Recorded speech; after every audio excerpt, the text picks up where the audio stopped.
भारत में बहुजन लोग नहीं जानते हैं कि राजनीतिक आरक्षण एक छलावा है।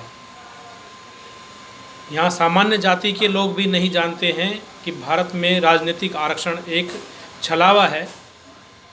इससे सही जानने के लिए ज़रूरी है कि हम लोगों को ये पता होना चाहिए कि पृथक जो निर्वाचन है और राजनीतिक आरक्षण है उसमें क्या अंतर है।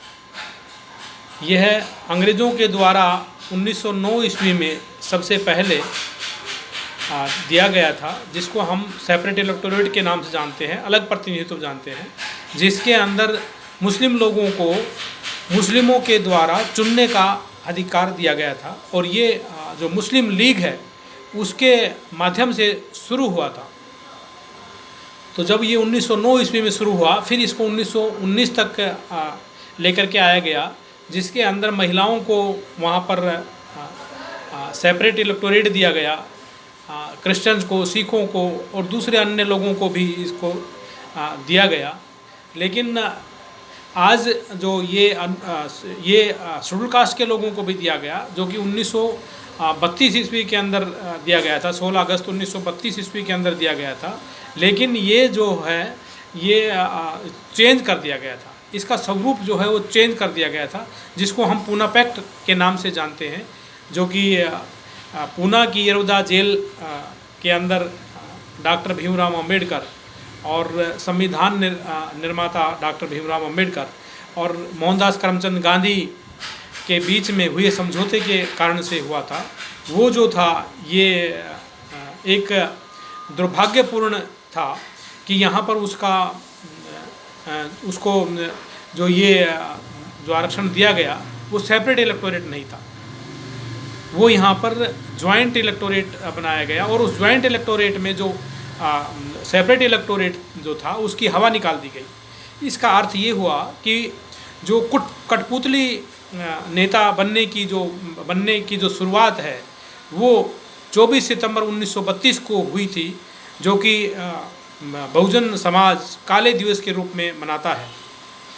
आज ये 19 सितंबर है और कल के दिन 20 सितंबर को तथाकथित महात्मा जो कि डॉक्टर अंबेडकर कहते थे कि मैं इनको महात्मा नहीं मानता हूँ, और ये एक भूत की तरह से हैं और ये एक भभूड़िये की तरह से हैं, जो कि एक आंधी की तरह से आते हैं और चले जाते हैं। तो ये मायावी है, ये कोई महात्मा नहीं है, क्योंकि उन्होंने ही जो सेपरेट इलेक्टोरेट मिला था रामसे मैकडोनाल्ड से, उस टाइम पे जो ब्रिटेन के लेबर पार्टी के जो प्राइम मिनिस्टर थे, उन्होंने जो सेपरेट इलेक्टोरेट जो दिया था 16 अगस्त 1932 को, वो छलपूर्वक और बलपूर्वक मोहनदास करमचंद गांधी ने 20 सितंबर 1932 को छीन लिया था। इसीलिए इसको काला दिवस के रूप में माना जाता है।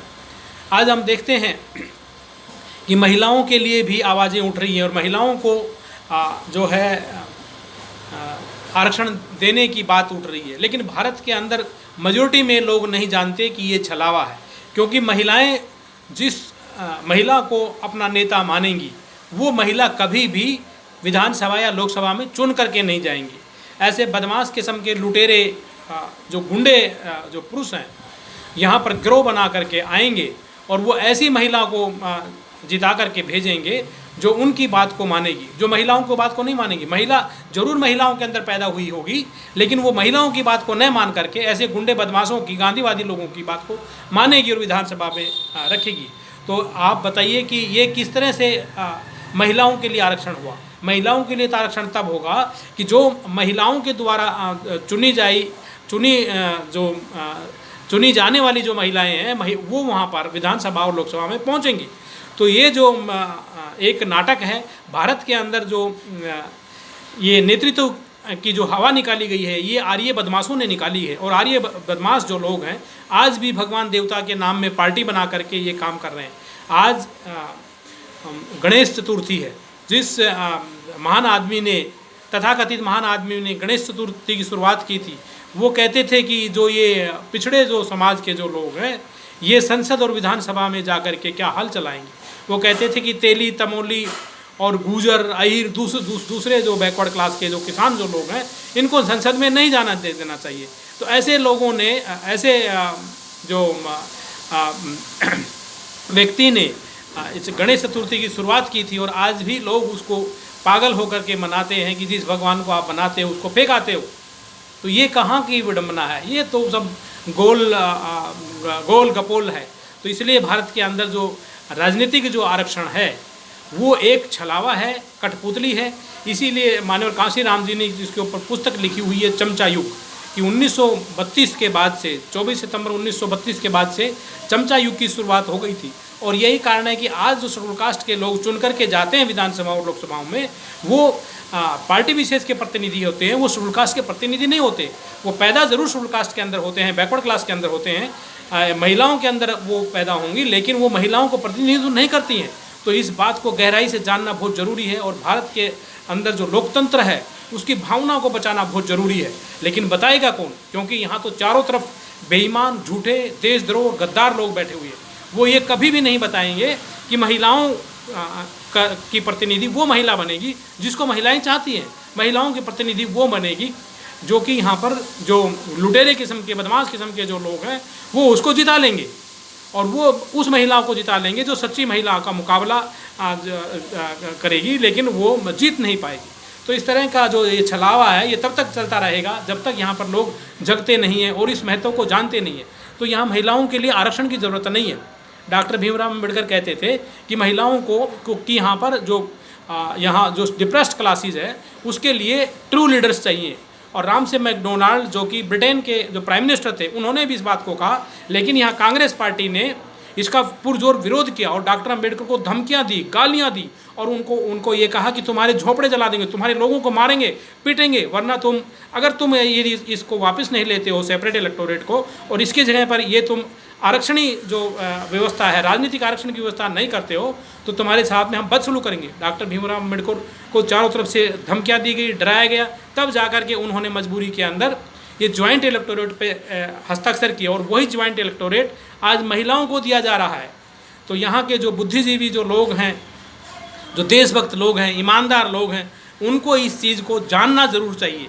हालांकि वो इसके विषय में ज़्यादा कुछ सक्रियता तो नहीं निभा सकते हैं, क्योंकि ये उनको एक तो पता नहीं चलेगा, उसको बहुत बड़े स्तर पर उन लोगों को जागरूक करना बहुत मुश्किल है। इस देश के अंदर जो सच्चे जो लोग हैं उनको जागरूक करना बहुत मुश्किल है, और फिर उनको उनको क्रियाशील बनाना, और जो सच्चे नेतृत्व का जो भारत के अंदर जो उदय होना, ये एक टेढ़ी खीर है।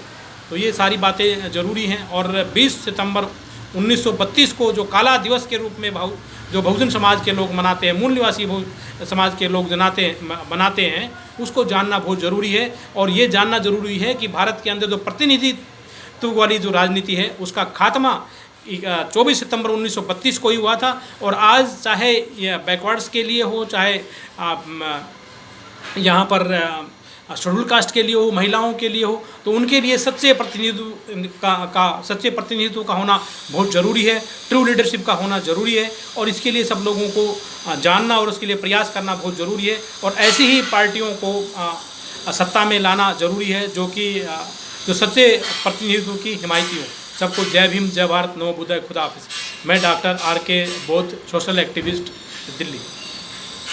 इस वीडियो को ज़्यादा से ज़्यादा शेयर करें, लाइक करें और इस पर कमेंट करें। सबको फिर से धन्यवाद।